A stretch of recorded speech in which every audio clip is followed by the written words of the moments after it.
Whispers became shouts and shouts turned into a chorus of judgment as a scheme collapsed in front of an entire community. A staged show of control crumbled when the truth finally stepped forward, and nothing on that street would ever be the same again. Don't miss the lessons hidden in this story. Subscribe now. Like the video if you value accountability, and leave a comment about the part of the plot that struck you most, as well as where you're watching from. Malik Johnson had always been the kind of man who believed in carrying himself with quiet dignity. As a black homeowner in a neighborhood where he was one of the very few people of color, he had faced subtle looks, sideways whispers, and the quiet kind of exclusion that spoke louder than words. Yet, he had never let it shake him. He kept his lawn trimmed, greeted neighbors politely, and maintained a strong presence that came not from shouting or forcing authority, but from living with integrity. On that particular Saturday morning, the sun was already warming the pavement, and the street carried the familiar rhythm of suburban life. Sprinklers ticked across green lawns, children pedaled their bikes in lazy circles, and the faint hum of a lawnmower floated from a yard nearby. Malik walked from his two-story brick home trash bag in hand, wearing nothing more than a plain t-shirt and worn jeans. He expected nothing but the quiet satisfaction of a routine chore. Yet 10 steps from his front door, he realized something unusual was waiting at the end of his driveway. Two men stood side by side, clad in mismatched tactical-style vests that screamed amateur more than professional. One vest was clearly too large, hanging loose with Velcro straps dangling, while the other was stretched tightly across the shoulders of a man with a patchy beard. On their chests were crookedly stitched patches that read Community Enforcement. Flanking them was Patricia Langston, the HOA president, a woman with a reputation for wielding her small position like a weapon. Her eyes glinted with a certain sharpness, her lips curled into a thin smile, and in her hands was a camcorder with its red recording light blinking. Malik stopped halfway down his driveway, the trash bag dangling at his side, and studied them carefully. The taller man, bald with mirrored sunglasses, tried to stand rigid, as if to project authority, though the scuffs on his boots betrayed the second-hand nature of his gear. The bearded man shifted uncomfortably from foot to foot, sweat already darkening his collar despite the mild morning. Patricia stood between them like a conductor ready to lead a performance, her camera fixed on Malik, as though she had rehearsed this scene over and over in her mind. "Mr. Johnson," Patricia said sharply, her voice amplified by the camcorder's microphone, "we need to address repeated violations. You've ignored notices, and this has gone far enough." Malik's jaw tightened as he set the trash bag on the driveway, the bottom splitting slightly and sending a soda can clattering across the concrete. He placed his hands on his hips, exhaling slowly. "Violations?" he asked, his tone calm but edged with steel. "And who exactly are they supposed to be?" He gestured to the two men flanking her.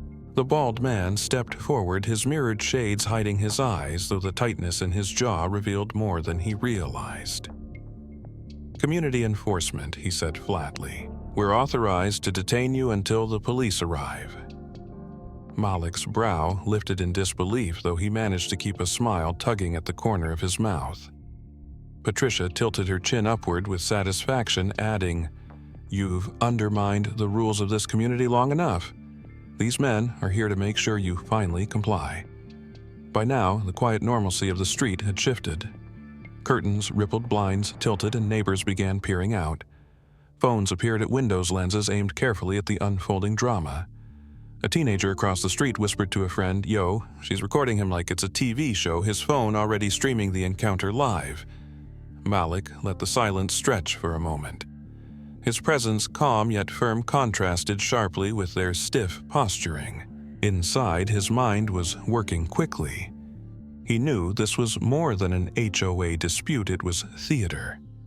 Patricia wanted a spectacle, a public shaming that would strip him of his dignity and cement her control. She had underestimated him. What she and her hired imposters could not have guessed was that Malik Johnson was not just any homeowner. He was a man who had spent years working with federal law enforcement, a man trained to recognize fraud, intimidation, and staged power. He had faced down real threats, drug enforcers, armed criminals, men who thrived on violence, and these two pretenders with their sloppy gear and cheap bravado were nothing more than actors in a play. Still, he chose not to reveal anything yet. Instead, he let the absurdity of their claim hang in the air, his silence making them sweat. The bearded man cleared his throat and tried to join in. Pulling a folded piece of paper from his vest, he declared property violations, non-compliance with HOA orders, unauthorized modifications to your driveway, loud gatherings. The list is long. You're being detained until officers arrive. Malik chuckled softly, shaking his head. So, let me get this straight, he said. You think a fake citation gives you the right to stand on my property and detain me? The bald man's lips pressed into a thin line. That's right. You can come peacefully or we'll make it harder on you. Malik's eyes flicked to the growing crowd of watchers, then back to the imposters. He tilted his head slightly, his voice dropping low, almost amused. You've made one mistake already. There's no such thing as community enforcement. You're not officers, you're not trained, and you sure don't have any authority here. You're trespassing. Patricia's face flushed with irritation, her camcorder still recording. Don't talk to me about authority, Malik. You think you're above the rules because of who you are. Well, this neighborhood won't fall apart under your disregard. These men will hold you until the real police arrive, and when they do, you'll be the one answering questions. Malik studied her carefully. He could see the pride that blinded her, the hunger to assert power no matter how flimsy the foundation. But he also saw fear flicker across the face of the bearded man and hesitation in the bald one's stance. They were already unraveling their illusion, cracking under the calm pressure he placed on them. From a few houses down, a voice rang out, "Leave him alone!" The shout carried echoing down the block, making the imposters stiffen. Phones angled higher, capturing every moment. Malik straightened his shoulders, his voice steady but commanding. You want to know what real authority looks like? It's not a fake vest or a crooked patch. It's accountability, and I promise you the real police will be very interested in this little performance of yours. You've been cited for multiple violations, Mr. Johnson, and this neighborhood can't tolerate it anymore. The words were meant to strike fear, but the effect was undercut by the shabbiness of the page itself. The ink was faded, the font mismatched, and the HOA logo looked like it had been pasted from a Google image search. Malik Johnson didn't flinch. He simply raised an eyebrow and allowed the silence to stretch his hands resting easily on his hips. Inside, however, his mind sharpened. He had seen counterfeit paperwork used in fraud cases before, and this little charade was no different. Eddie's voice faltered for a moment, but Patricia Langston quickly filled the gap, stepping closer with her camcorder angled perfectly. This is official, she said, her tone dripping with false authority. You've ignored fines, ignored our notices, and openly disrespected the rules of this community. That ends today. Her words rang hollow, especially when the neighbor across the street, an older man named Henry Douglas, who had lived in the neighborhood for 30 years, barked out, "Never heard of community enforcement in my life." His wife, standing beside him, folded her arms and muttered loudly enough for others to hear, "Patricia has finally lost it." A ripple spread across the block curtains, fluttering open wider phones rising higher. Malik felt the shift immediately. The crowd was no longer just curious, they were skeptical of the imposters. The veneer Patricia had tried to plaster over her weak scheme was beginning to peel.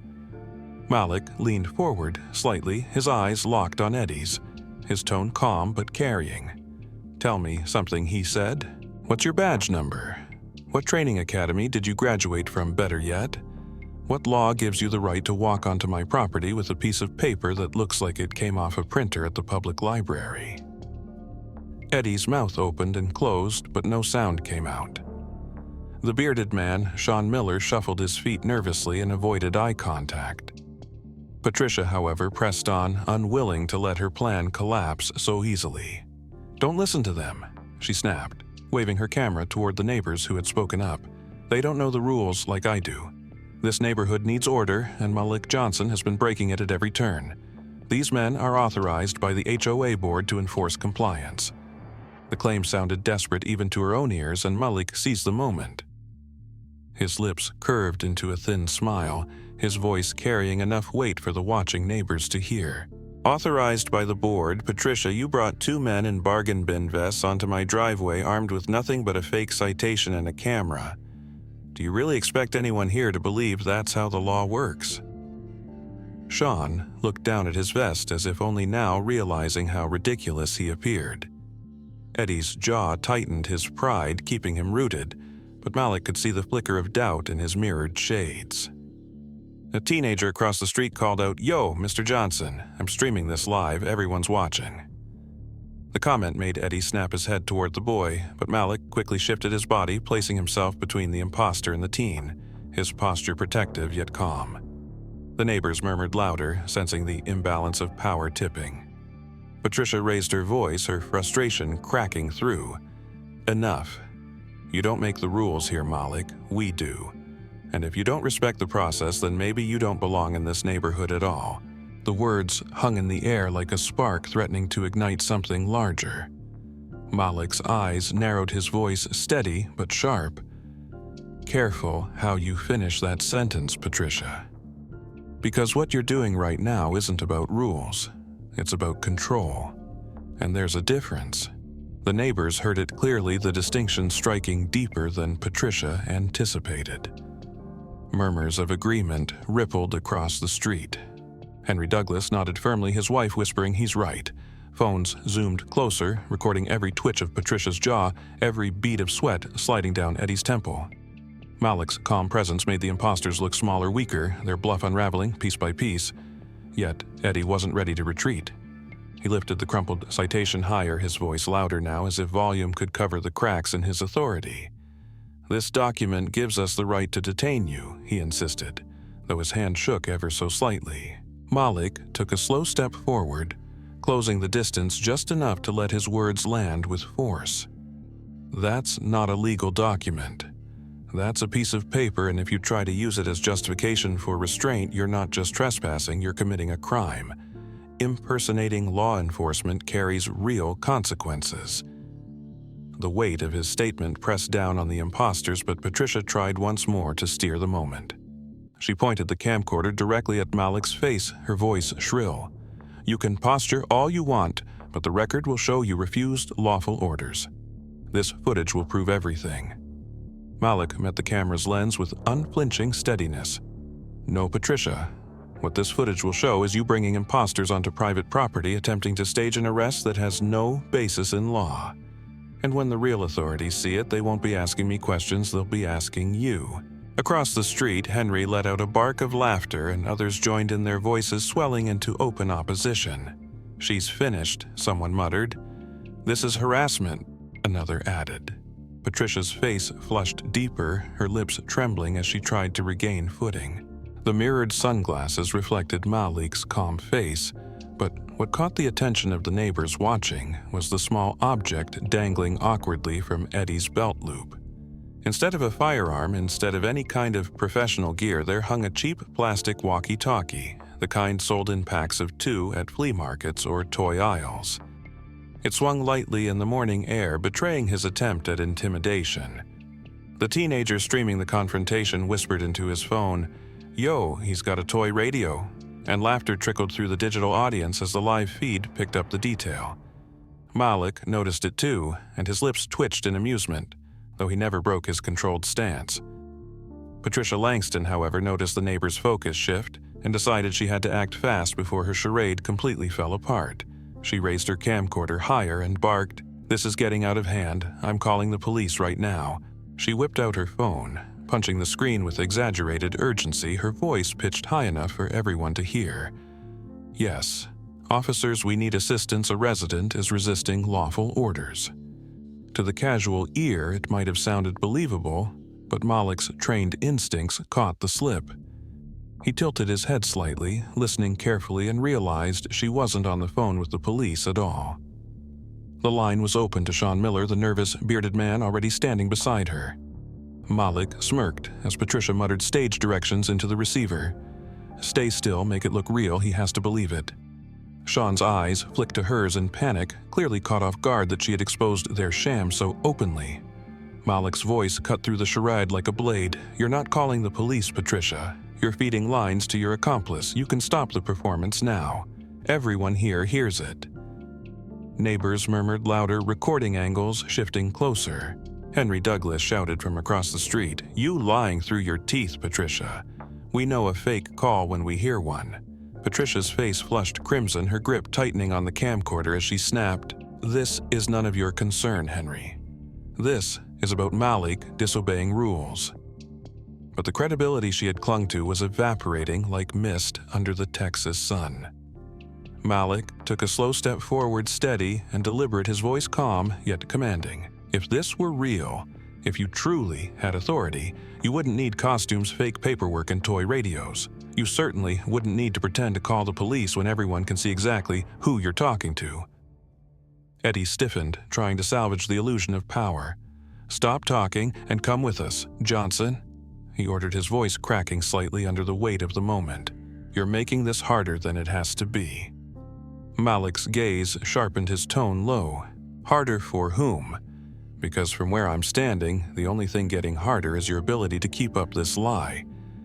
The words resonated with the crowd, and more windows opened as neighbors stepped onto porches, whispering, filming, recording audio. Every second the imposters stood there only deepened the spectacle Patricia had tried to control. Sean's eyes darted nervously from the crowd to Patricia, then to Malik. He tugged at the edge of his vest, the Velcro patch curling away from the fabric, exposing its flimsy construction.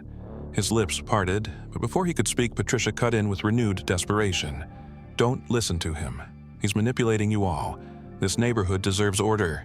Without rules, we descend into chaos." Malik chuckled softly, the sound carrying down the block. "Order built on lies isn't order, Patricia. It's fear. And fear collapses the moment truth steps in." The line hit home, sending murmurs of agreement rippling through the audience. Eddie's hand lingered near his belt, still trying to look dangerous, but the plastic walkie-talkie swinging with every shift of his weight made the entire image comical. Malik decided to push the point. "Go ahead," he said evenly. "Call in backup on your toy radio. Maybe the other action figures will show up too." The crowd burst into laughter, shattering the fragile tension Patricia had tried to weave. Eddie's face twisted, but he couldn't escape the truth of the moment. Patricia waved her camcorder in Malik's face, her voice rising to a shriek. "You don't belong here. You've disrespected me, this board, and everything we've built." The ugliness of her words leaked out raw, exposing her obsession with control rather than any genuine concern for community. Malik's expression stayed neutral, though his tone was sharper now. "You don't get to decide who belongs, Patricia. Community isn't about power trips. It's about respect, and you lost that the second you brought clowns in vests onto my driveway." Sean muttered under his breath, audible enough for the nearest phones to capture, "This isn't worth it. She said it would be simple." His admission cracked the facade further, and several neighbors shouted, "We heard that Patricia spun on him, hissing, 'Shut up,' and 'stand firm.' But the damage was irreversible. The illusion of authority was not just cracking, it was disintegrating." Malik stepped closer again, his posture tall, his presence steady. His words directed at Eddie. "You've been posturing for 10 minutes, and all you've managed to prove is that you're afraid.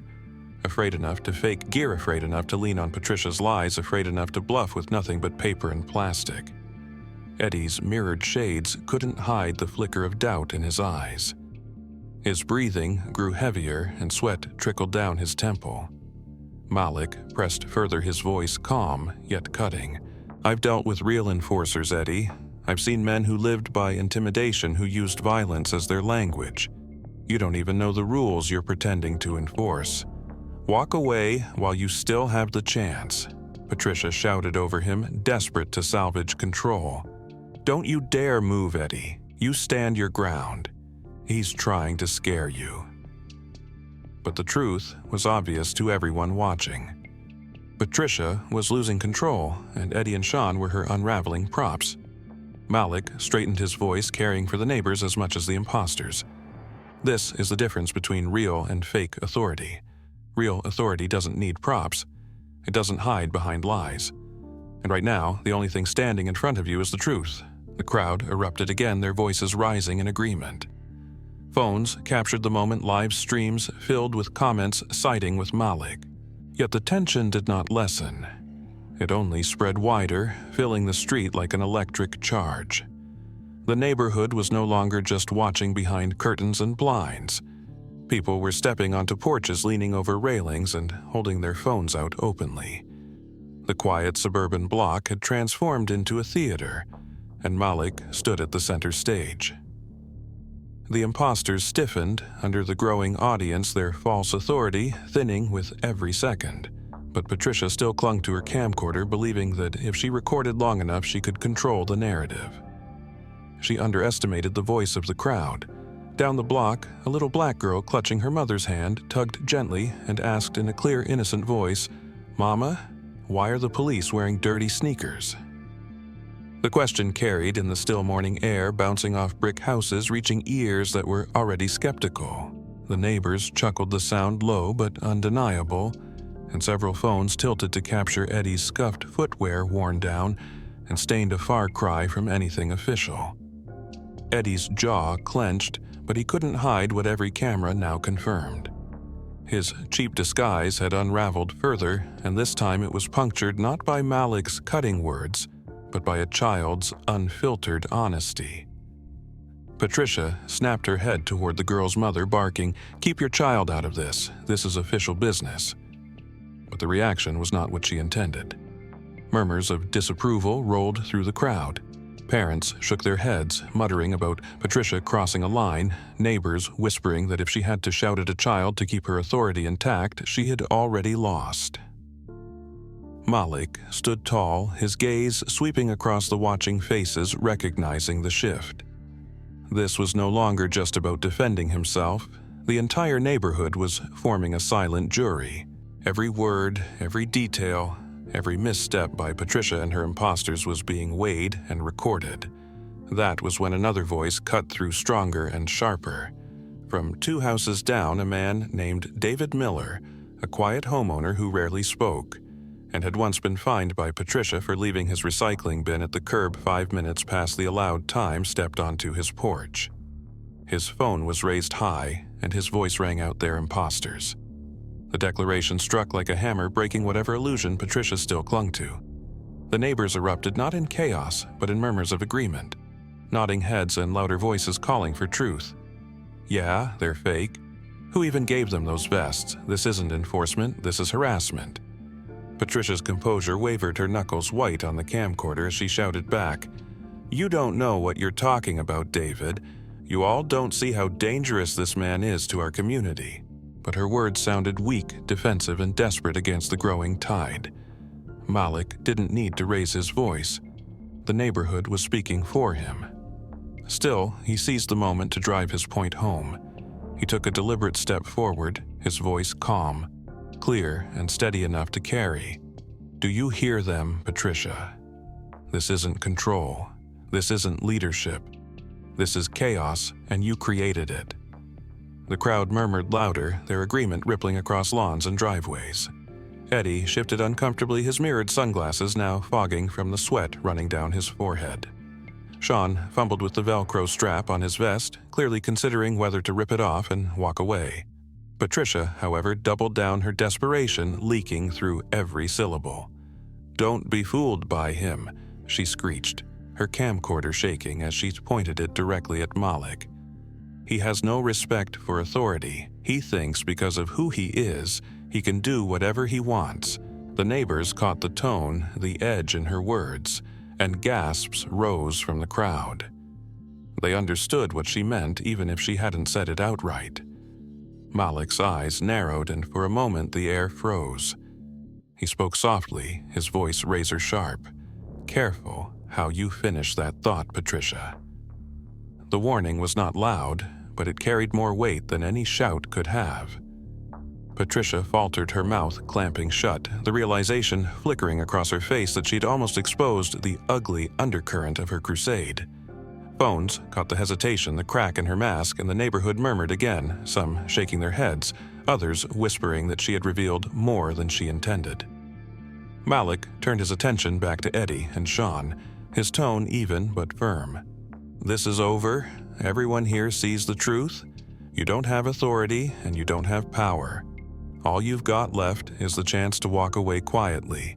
The bearded man, Sean, swallowed hard, his voice barely above a whisper. "Maybe we should go. This is getting out of hand." Eddie shot him a glare, his pride refusing to let go, but the doubt was written across his face. Patricia shouted over them, clinging desperately to control. "No, stand your ground.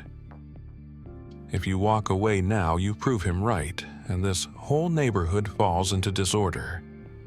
But the neighborhood was already united, and their voices spoke louder than her shrieks. "He's right, Patricia. You've gone too far. This is embarrassing for all of us."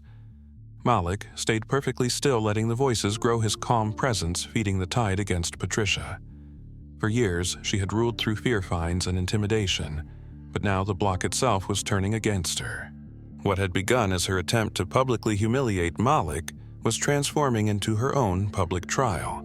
Patricia's hands shook as she tried to keep her camera steady, but even through the lens, she could see her control dissolving. Malik's final words of the moment landed like a gavel. "Respect isn't forced with fake cops and threats, it's earned. And right now, all you've earned is the truth staring you in the face." Malik stood calmly at the center of it, his steady gaze moving between Eddie Harper's mirrored sunglasses, Sean Miller's trembling hands, and Patricia's trembling camcorder, his presence embodying the difference between truth and pretense. Sean's phone buzzed loudly in his vest pocket, and at first he ignored it, shifting awkwardly, hoping no one noticed. But the ringing persisted, and when he finally fumbled to silence it, the sound spilled into the street. Instead of a dispatcher's clipped voice, or even a ringtone that sounded professional, the shrill audio of a video game filled the air gunfire sound effects, digital explosions, and the unmistakable voice of a cartoon announcer yelling "Game over." The neighbors erupted in laughter, the sound cascading across porches and driveways. A teenager shouted, "Yo, his backup is from Call of Duty," and phones caught every second of the humiliation. Sean's face flushed beet red, his beard damp with sweat as he stammered, "It's just my kid's game, not important, but the damage was irreversible." Malik didn't need to speak. The neighborhood's ridicule was louder than any argument he could make. Eddie Harper clenched his fists, his pride boiling under the laughter, and Patricia snapped her head toward Sean, whispering furiously, "Turn that off, you idiot, you're making us look weak." But her voice carried enough for nearby phones to record, further cementing the image of her as the desperate orchestrator of a cheap show. Malik finally tilted his head, his voice calm but sharp. "So that's your backup, Patricia. 2 men with toy radios and video game ringtones. That's what you thought would scare me." Patricia bristled, her face flaming with anger as she thrust her camcorder forward. "This is about rules, Malik. You've ignored them. You've undermined me, and you think you're better than everyone else. This community needs order, and I'm the one who gives it." Her words came too quickly, too frantically, and as she spoke, she yanked a folded letter from her folder with her free hand, waving it in the air. "Here. This is proof. The HOA itself recognizes these men. This is official." She shook the paper dramatically, but in her rage, she lost her grip. The breeze caught it, lifting the sheet high and carrying it across the driveway before it fluttered down near Malik's feet. Calmly, Malik bent and picked it up, his eyes scanning the lines. Even at a glance, the forgery was obvious. The letterhead was misaligned, the font inconsistent, and at the bottom, the supposed signature of Harold Jennings, the HOA board chair, was jagged and amateur, a clear imitation. Malik lifted the letter high for the neighbors to see, his voice carrying with deliberate clarity. "You forged this. This is not official. The signature isn't Harold Jennings's. Anyone here who's ever received real correspondence from the HOA can see it." Henry Douglas shouted from his porch, "That's not Harold's writing. I've seen his notes for years." Another neighbor added, "Patricia, that's fraud. You're lying to all of us." Phones zoomed in, capturing the paper in Malik's hand, every shaky line of the fake signature broadcast live to countless screens. Patricia's face drained of color as she realized her evidence had backfired. Her desperate attempt to appear legitimate, now weaponized against her. Malik dropped the letter to the ground, letting it flutter lifelessly onto the concrete beside the split trash bag. "You brought fake enforcers, fake paperwork, and fake authority to my driveway," he said calmly. "And you expected me to surrender." Sean shifted again, muttering under his breath. She said it would be simple. She said no one would question it.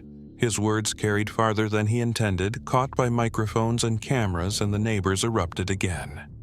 Patricia whipped her head toward him, her voice cracking with fury. "Shut up, Sean. Do not speak." But the silence that followed was worse for her than his accidental confession. Everyone watching knew now without doubt that this was not official, that Patricia had orchestrated the whole debacle with lies, bribes, and intimidation. Malik pressed the moment further, his tone never rising, his calm demeanor contrasting sharply with Patricia's unraveling mask. "You claim this is about rules, Patricia, but rules are nothing without fairness. What you've brought here today isn't fairness, it's harassment, and the neighborhood can see it." Eddie tried once more to salvage the illusion, stepping forward, his mirrored shades glinting under the sun. "Enough of this," he barked, though his voice cracked. "You're coming with us, Johnson, whether you like it or not." Malik didn't move, didn't flinch, his voice steady as stone. "Step one more inch onto this driveway, Eddie, and you'll not only be trespassing, you'll be assaulting me in front of dozens of witnesses with cameras. Think hard about how that ends for you." Eddie froze, the pressure of the eyes around him sinking in. Phones caught his hesitation, the falter in his stance, the way his fingers twitched nervously near his belt. Patricia, sensing her plan slipping away, tried to rally once more, her shrill voice grating across the street. "Don't believe him. He's twisting everything. He's dangerous. He's—" She cut herself short, realizing too late how hysterical she sounded. Malik seized the pause. "I don't need to twist anything," he said. "You're doing that for me. Every lie you tell, every fake prop, you wave every desperate word you shout, this neighborhood sees it. They see you, and they're not on your side anymore." The crowd murmured louder, the tide shifting fully, voices openly denouncing Patricia, neighbors calling for her resignation, others yelling that enough was enough. Malik stood unmoved, his quiet strength resonating louder than Patricia's shrieking. For the first time in years, the neighborhood had a voice louder than hers, and it was aligned against her. Patricia trembled, her grip on the camcorder weakening, her face pale. Eddie looked down. Sean stared at the ground, and Malik simply stood, shoulders squared, eyes sharp, every inch the embodiment of authority without a single badge displayed. The illusion Patricia had constructed with such care had collapsed, shattered by laughter, truth, and the steady composure of the man she had tried to humiliate. Eddie Harper's face, flushed with embarrassment and pride wounded by the ridicule, chose recklessness. His mirrored sunglasses hid his eyes, but the tight clench of his jaw betrayed his anger. He reached into his vest pocket, his hand shaking slightly, and pulled out a pair of metal handcuffs, raising them in the air as though they were the ultimate proof of his authority. The metallic clink echoed down Elmwood Drive, silencing some of the laughter, reminding the crowd that though these men were clowns, desperation could still turn dangerous. Eddie brandished the cuffs and barked, "Enough. You're under neighborhood arrest. Come quietly, or we'll use force." The words might have sounded intimidating, if not for what happened next. As Eddie shook the cuffs, a keyring slipped free from his pocket, clattering onto the concrete at his feet. Attached to the ring was not a police badge or anything remotely official, but a laminated supermarket discount card dangling in the sun. The absurdity hit like a slapstick joke delivered at the peak of tension, and the crowd burst into laughter again, this time louder, sharper, their voices rolling down the block. Someone shouted neighborhood arrest with grocery discounts, and the laughter spread like wildfire.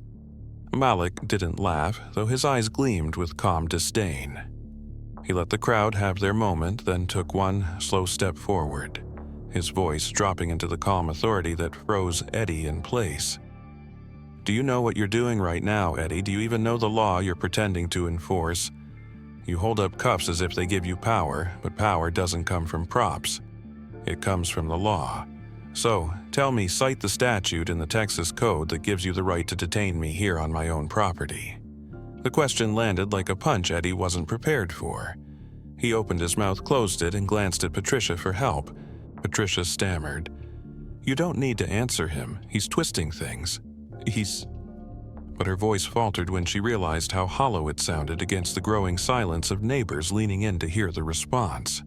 Sean Miller shuffled his feet, staring at the ground, clearly realizing he had been dragged into something far beyond what Patricia promised.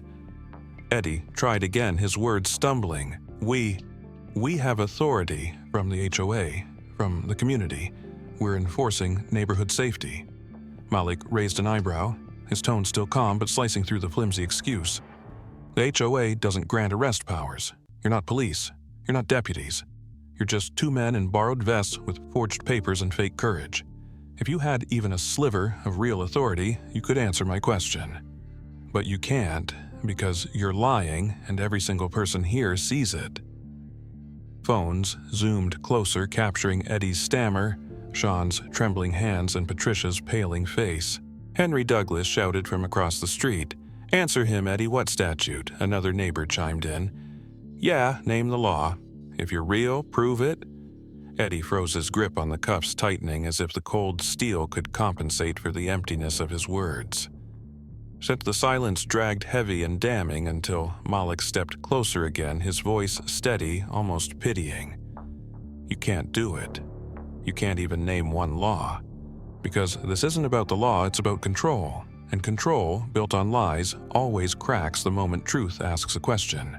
Patricia screamed over him, her voice shrill with desperation. "Don't listen to him. He's dangerous. He's always been a problem. He twists words to make fools of good men." But the crowd wasn't buying it anymore. The neighbors muttered, louder voices rising in open defiance of Patricia's control. "He's right, Patricia. We've had enough of your games. You've embarrassed this neighborhood long enough." Malik seized the momentum, holding the cuffs in his gaze as if addressing them directly. "If you put those on me, Eddie, you're not just trespassing, you're committing impersonation of an officer, unlawful restraint, and attempted assault. That's prison time. Real prison, not neighborhood fines. Do you really want that on your record because Patricia told you it was a good idea?" Sean's eyes widened, his breathing shallow, and he whispered to Eddie, "He's right, man. This is bad. This is all bad." Eddie glared at him but didn't move. His pride was chained tighter than the cuffs he held, yet the sweat on his brow betrayed the storm inside. Malik didn't back down. He leaned slightly closer, his words measured, precise, and deadly calm. "I've dealt with men 10 times harder than you, Eddie. Cartel enforcers, smugglers, armed felons who thought intimidation would protect them. Do you know what happened to every single one of them? They broke. Because intimidation isn't strength. It's weakness trying to look tall." The crowd hushed, hanging on his words, the spectacle now transformed into a lesson they would never forget. Patricia tried one last desperate tactic, raising her camcorder higher and shouting, "Don't let him scare you. Eddie, do it. Cuff him now. Show everyone. He can't bully his way out of rules." Her command fell flat, her voice shaking under the weight of the truth crashing down around her. Malik didn't even look at her. His eyes stayed locked on Eddie, his tone soft but sharp as glass. "You hear her, Eddie? She won't be standing next to you when the real police come. She won't take the charges. She won't sit in the courtroom beside you. She'll let you rot while she plays victim. And you know it." Eddie's breath hitched the cuffs, trembling in his hands.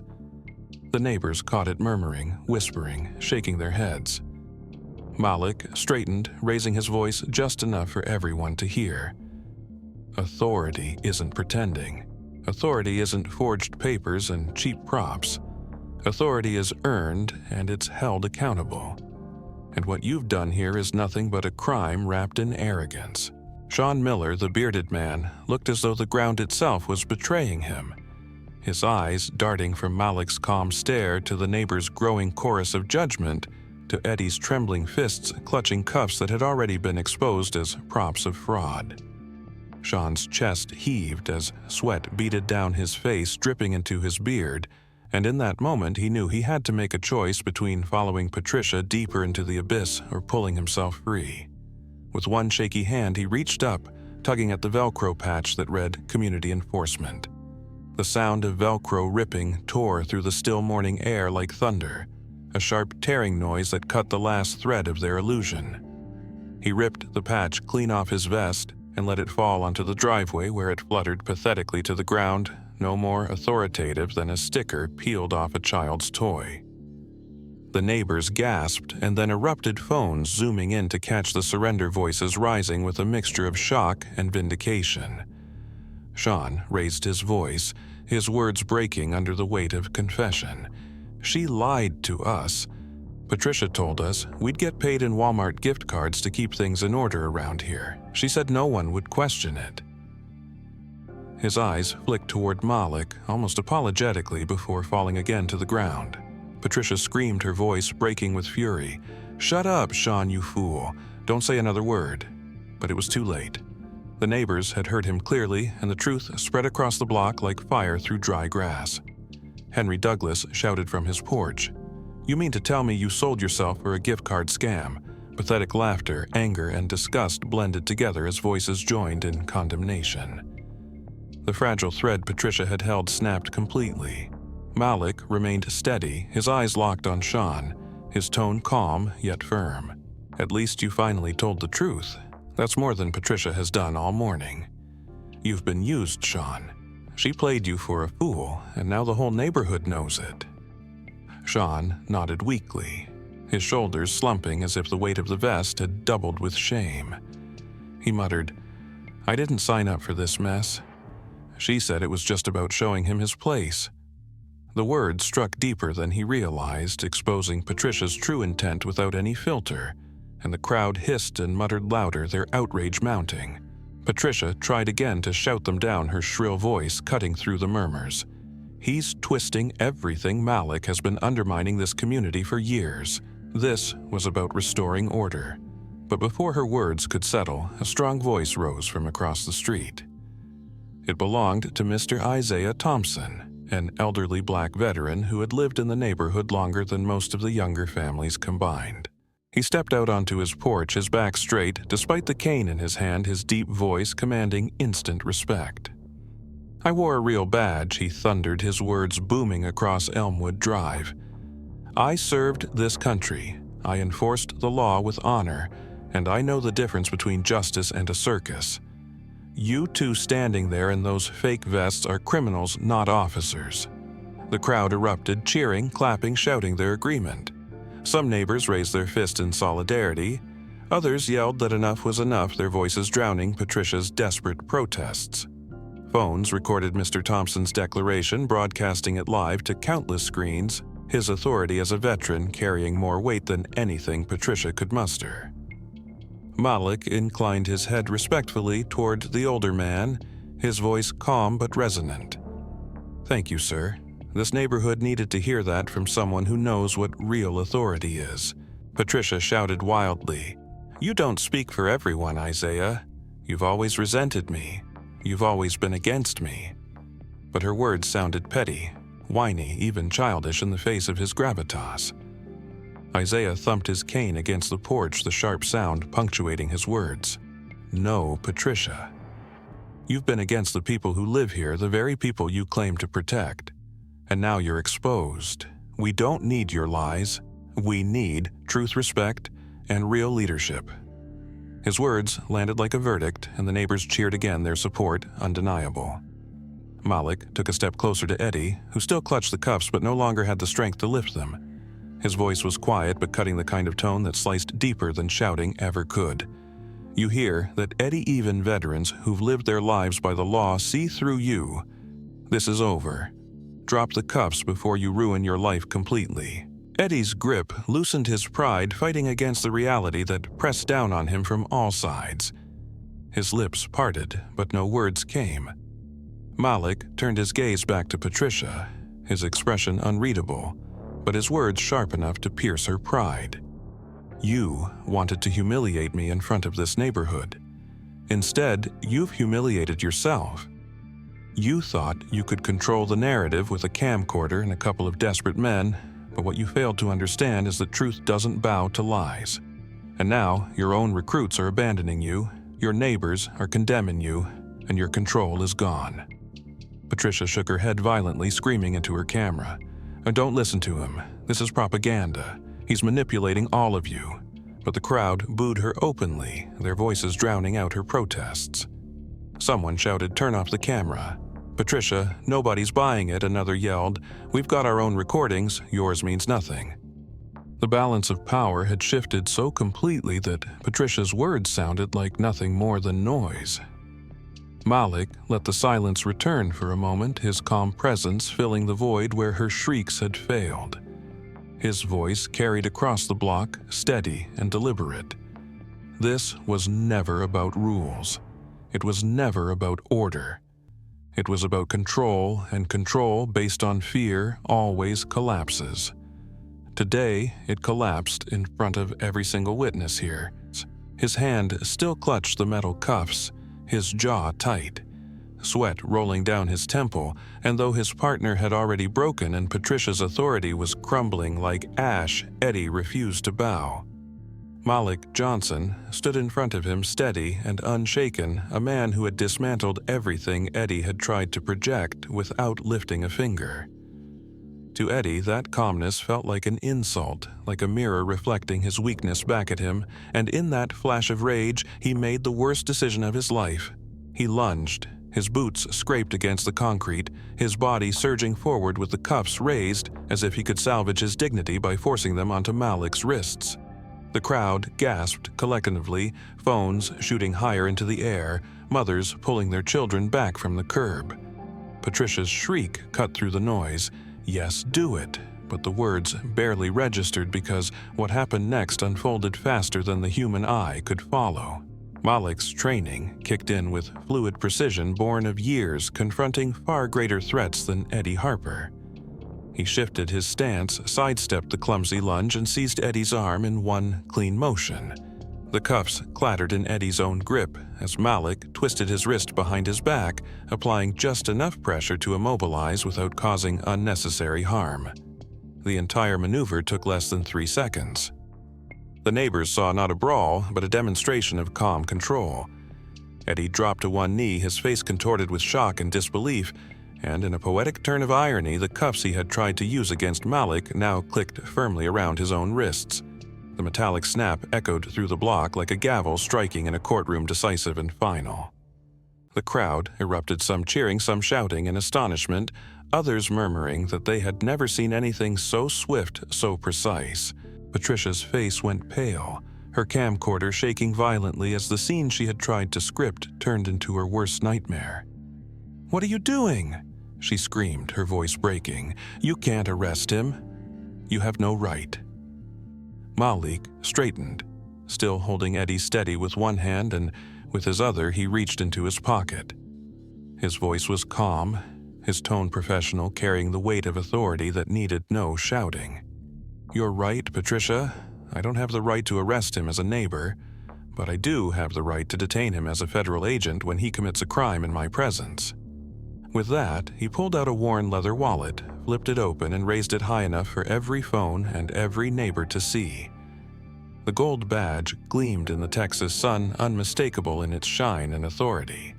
Malik's voice rang clear and steady as he announced Special Agent Malik Johnson, FBI. The block fell into stunned silence. Even the cicadas seemed to pause, the air itself holding still as dozens of neighbors tried to process what they had just heard. Phones zoomed in, catching the badge from every angle, capturing the calm authority in Malik's stance, the unmistakable weight of truth in his words. A teenager across the street shouted, "No way, he's FBI," and the crowd buzzed again, voices overlapping, shock giving way to vindication. Patricia stumbled back a step, her face blanching, her grip on the camcorder slipping. No, that's not possible. He's lying. That badge is fake. It has to be fake." But her protest sounded hollow, drowned by the murmurs of neighbors who had lived beside Malik for years, who suddenly saw every calm smile, every quiet strength, every watchful glance in a new light. Mrs. Henderson clutched her husband's arm, whispering, "I knew there was something about him, the way he carried himself." Henry Douglas laughed, shaking his head. All this time, Patricia tried to control him, and he was the one who could have controlled everything. Malik kept his gaze fixed on Patricia, his voice cutting through the crowd. "You brought imposters onto my property. You staged a fake arrest. You endangered your neighbors. And you had no idea who you were dealing with." Patricia's lips trembled, her denial crumbling in her throat. "This is abuse of power. You're twisting everything you can't." Malik's voice sliced through her words, calm but harder than steel. "Abuse of power is dragging two desperate men in vests to intimidate your neighbor. Abuse of power is waving forged documents and lying to the people you claim to represent. What I've done is expose the truth. What you've done is commit crimes." The neighbors erupted again, voices calling Patricia a liar, some shouting that she should resign immediately, others calling for the police. Eddie struggled weakly against the cuffs, his bravado gone. His eyes wide with fear now that he realized he had picked a fight not with a quiet homeowner, but with a federal agent who knew exactly how to handle him. Malik didn't gloat, didn't posture. He simply held Eddie steady, his badge gleaming in the sun, his voice professional. "You're being detained for impersonating law enforcement and attempted unlawful restraint. Stay still and wait for the police. This isn't a game anymore." Patricia shook her head violently, her voice shrill. "You can't do this. You don't belong here. People like you don't belong in neighborhoods like this." The word slipped out before she could stop herself, and the gasp from the neighbors was loud and unified. Phones caught every syllable, her prejudice exposed for all to hear. Mr. Thompson slammed his cane against his porch and roared, "That's enough, Patricia. You've exposed yourself. You don't speak for this neighborhood anymore." The crowd cheered, voices rising in a wave of condemnation that drowned Patricia's protests. Malik looked at her steadily, his voice quiet but devastating. "You just told everyone exactly who you are, and that will follow you longer than any fine or rule ever could." Patricia's shoulders slumped, her face pale, her authority shattered beyond repair. Malik turned his attention back to the crowd, his words deliberate and firm. Red and blue lights flickered against the brick houses as patrol cars rolled into Elmwood Drive, tires crunching against the asphalt, the hum of radios echoing through the still-charged air. Neighbors shifted, some retreating slightly, others leaning forward with anticipation phones tilting to capture the climax of a drama that had spiraled far beyond HOA squabbles. Patricia's face twisted, her lips forming the smug expression of someone who believed rescue had arrived. She raised her camcorder higher and shouted above the crowd, her voice cracking but loud enough for the officers to hear. "Finally, officers over here, arrest him immediately. He attacked my men, he assaulted them, he's dangerous, and I'm the HOA president. You need to act now." The words came out with desperation disguised as authority, but the tone was brittle, like glass about to shatter. The officers, stepping out of their cruisers with hands near their belts, didn't move toward Malik the way Patricia expected. Instead, their eyes scanned the scene, taking in Eddie kneeling, cuffed on the driveway, Sean standing pale and shaken by the curb, Patricia screaming with a camera in hand, and Malik standing tall, composed, badge in hand for all to see. Officer Ramirez, broad-shouldered and calm, approached cautiously, his voice firm. "Sir, ma'am, what's happening here?" Patricia lunged forward, pointing wildly at Malik. "That man is the problem. He's been undermining this community for years. He attacked my officers. He's twisting everything, and I demand you put him in cuffs right now. I'm the president of this HOA, and I have the authority here." The neighbors erupted in laughter, jeers, and shouts of disbelief. "She's lying. We saw everything. It's all on tape." Dozens of phones lifted higher, the glow of screens capturing Patricia's unraveling in high definition. Officer Ramirez raised a hand to quiet the noise, then looked directly at Malik. Malik raised his free hand slowly, his voice calm and deliberate. "Officers, my name is Special Agent Malik Johnson with the Federal Bureau of Investigation. Identification is in my pocket, badge is here, and the man in my custody attempted to impersonate law enforcement and assault me on my property. His partner has already admitted they were recruited by this woman under false pretenses, promised gift cards in exchange for intimidation, The crowd here can confirm everything, and many have been recording since it began. Patricia's face drained of color, the smugness slipping like a mask too heavy to hold. "He's lying," she shrieked. "That badge is fake. He's dangerous, can't you see?" Officer Ramirez extended his hand. "Agent, may I see your credentials?" Malik nodded, keeping Eddie steady as he retrieved his ID and handed it over. Ramirez studied the leather case, the FBI emblem shining under the flashing lights, then handed it back with a respectful nod. "Confirmed. Thank you, Agent Johnson." Patricia's mouth opened, her protest shrill. No, you can't just take his word. I'm the HOA president."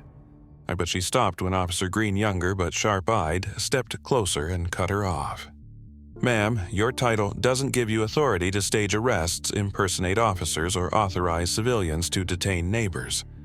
Right now, from what we're seeing, this looks very bad for you." The crowd erupted in agreement. Neighbors shouted, "That's right," and "We told you, Patricia, and your title doesn't put you above the law." Patricia stammered, her grip on the camcorder slipping as she turned towards the officers, her voice breaking. "You don't understand. I was only trying to keep order to protect the neighborhood. They were supposed to enforce the rules, nothing more." Her excuses sounded pitiful, and the neighbors weren't having it. Mrs. Henderson's voice rang clear from her porch. "Protect the neighborhood. You endangered us. You brought criminals to our doorsteps." Malik, steady and calm, spoke again, his tone sharp but professional. She forged documents, lied to her neighbors, recruited desperate men, and escalated this into a dangerous situation. The entire neighborhood can testify to it, and it's all recorded. Eddie groaned softly from the ground, his pride gone, his shoulders slumped. Sean muttered under his breath. "It's true. All of it," she set it up. "I just wanted the money." Officer Ramirez raised his radio, calling in details while Green stepped closer to Patricia. "Ma'am, we'll need to speak with you immediately, and depending on what's confirmed from these recordings, you may be facing charges. Please put down the camera." Patricia's hands trembled as she lowered the camcorder, her defiance collapsing into quiet desperation. The neighbors murmured some openly, clapping others, whispering that justice had finally come. Malik remained firm, his gaze never leaving Patricia as he delivered one final truth for everyone to hear. Order doesn't come from fear, Patricia. It doesn't come from fake uniforms or staged arrests. Real order comes from respect, from accountability, and today you showed this neighborhood the opposite. You tried to intimidate the wrong man, and in the process you revealed yourself. The crowd nodded, phones still raised their judgment final. Officer Ramirez gestured to Eddie. "We'll take him off your hands, Agent." Malik nodded, releasing Eddie into the officer's custody. Eddie didn't resist, his bravado drained his eyes glassy with fear. Sean stepped forward nervously, his hands raised. "I'll cooperate. I swear I didn't know it would go this far." Ramirez told him to stay put, while Green turned back to Patricia, whose face was pale and drawn, her authority stripped away under the flashing red and blue lights. Patricia's last words, bitter and trembling, spilled into the night air. "This isn't how it was supposed to go. I was supposed to be in control." Malik looked at her with quiet disappointment, his voice steady. Officer Green gently but firmly took the camcorder from her trembling hands, while Officer Ramirez gestured toward the waiting squad car. Patricia's face twisted with denial, her words spilling in rapid desperation. "You don't understand. I was protecting order. I was defending standards. I was keeping this neighborhood safe, but the neighbors who had lived under her iron grip weren't swayed anymore." They shouted back at her, their voices rising in waves of condemnation. "You endangered us. You lied to us. You don't speak for us anymore." The strength of their unity overpowered her protests, and for the first time, Patricia faced the consequences of her obsession with control. Green's hand guided her firmly toward the squad car, and when the door opened and she was placed inside, her shrill protests were drowned out completely by the voices of the people she had once intimidated. The door slammed shut, and in that metallic thud, Patricia's reign as HOA president ended not with dignity, but with disgrace. Eddie Harper sat in the back of another cruiser, head bowed, wrists cuffed, muttering curses under his breath that no longer carried any weight. Sean Miller stood near the curb with his hands still raised, his cooperation sparing him immediate arrest, but not the judgment of neighbors who glared at him with contempt. The spectacle that had begun with a forged letter and fake uniforms had transformed into a reckoning, and Malik Johnson stood at the center of it all, calm and steady, his presence like a rock against the tide. As the officers finalized statements and neighbors slowly began to disperse, voices buzzed with admiration for Malik, some calling him a hero, others insisting he had saved them from years of fear. Marcus Johnson, the teenager who had streamed the entire confrontation live, jogged up to him with his phone still in hand, his eyes wide with awe. "Agent Johnson, man, the video is everywhere. People are saying you're a hero, like a real-life superhero." Malik smiled faintly, but shook his head, his voice firm yet humble. "I'm no superhero, Marcus. I'm just a man who refused to be bullied. Don't mistake standing up for yourself with glory. This isn't about me, it's about what happens when good people stop staying quiet." The words landed heavier than cheers ever could, a lesson embedded into the minds of everyone listening. Mrs. Henderson stepped closer, her hand pressed to her chest, tears brimming in her eyes. "You gave us our neighborhood back, Malik. You showed us that fear only works if we let it." Malik nodded respectfully, his gaze soft. "Then hold on to that lesson. Don't let fear take root again. Authority must be earned, and leadership isn't about titles or threats. It's about responsibility. Remember that when you choose who leads you next." Harold Jennings, the quiet board chair who had remained in the shadows while Patricia dominated, stepped forward nervously. "We'll call a special meeting this week. Patricia is finished and the board will elect new leadership. This time it will be different." Malik's eyes locked on him, steady but encouraging. "Make sure it is Harold. People deserve respect, not intimidation. Lead with service, not control." Harold nodded, visibly humbled, while neighbors clapped in quiet agreement. The police cars eventually rolled away, Patricia's silhouette faint in the backseat. Eddie's head bowed, Sean left to contemplate the choices that had led him here. The flashing lights faded into the distance, leaving Elmwood Drive in a new kind of quiet, one that felt less like fear and more like freedom. Malik stood on his porch as the crowd dispersed, the hum of conversations still floating through the evening air. Parents talked to their children about what they had witnessed, lessons about truth and courage woven into their words. Teenagers replayed videos, not to mock, but to remind each other of the moment their street became a stage for justice. Isaiah Thompson leaned on his cane, his voice deep as he addressed the younger neighbors clustered around him. "Remember what you saw today. Authority isn't a costume or a title. It's earned and it's accountable. You follow the wrong leader and you'll end up in chaos. You follow the right one and you'll find order through respect." Malik listened quietly, grateful that others were speaking truths that would echo long after the day ended. Later that night, as he carried his trash can back to the garage, he paused at the edge of his driveway, the same place where the entire standoff had unfolded. He looked down the block where kids were now laughing again, where neighbors were shaking hands for the first time in years, where fear had been replaced with connection.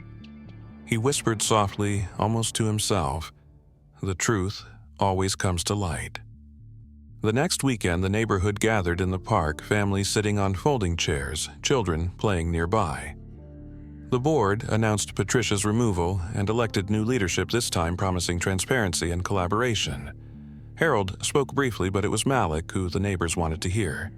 He hesitated, then stepped forward, his voice calm but strong, carrying across the park.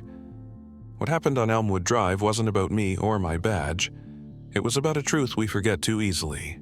Power means nothing without responsibility. Leadership means nothing without accountability. Fear works only when good people stay silent. But when you stand together, when you speak the truth, no amount of intimidation can hold you." The neighbors applauded, not wildly but with deep respect, the kind of applause that carried meaning rather than noise. Marcus streamed again, the words reaching beyond their block. And Isaiah nodded with pride, knowing that the lesson had been planted in the next generation. Malik stepped back, his heart steady. He hadn't wanted the spotlight, but if the day had taught them all something that could outlast his presence, then the ordeal had been worth it. As the sun set over the neighborhood, golden light spilling across the lawns, Elmwood Drive felt different. Not perfect, not free of flaws, but renewed with a sense of unity.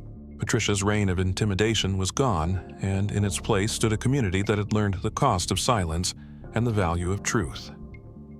Malik sat on his porch with a cup of coffee, listening to the hum of life returning to normal, and smiled faintly.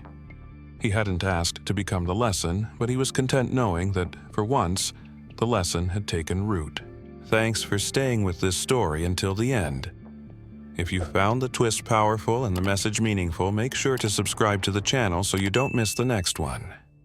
Drop a like if you believe truth should always stand stronger than intimidation, and tell me in the comments what part of the plot struck you the hardest. Also, let me know where in the world you're watching from. I'd love to see how far this story has reached.